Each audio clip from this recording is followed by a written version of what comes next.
When the clock forgot the time, in the center of a town called Ever So Punctual stood a magnificent clock tower. His name was Horatio, and he was the most dependable clock in the world. Every hour, on the hour, his chimes rang out, and the townspeople knew exactly what to do. One Tuesday morning, Horatio felt a strange tickle in his gears. He looked at his hands. Were they supposed to be there? He couldn't remember. He had forgotten the time.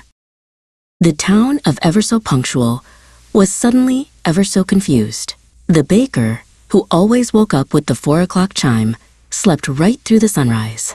The school bell didn't ring, and the children played in the streets, wondering why their lessons hadn't started. A little girl named Elara, who loved her schedule more than anything, looked at her own small watch. It said 9 o'clock, but the sun was high in the sky.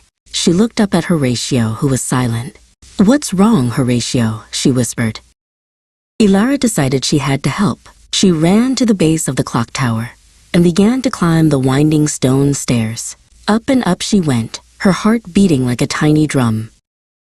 At the very top, she found Horatio's great gears, all tangled and still. A tiny, mischievous bird had built a nest right in the middle of them, with a single blue egg nestled inside. Elara knew she couldn't just move the nest. She looked at Horatio's silent face. "It's okay to be a little late," she said to him. "The town is having so much fun. Look."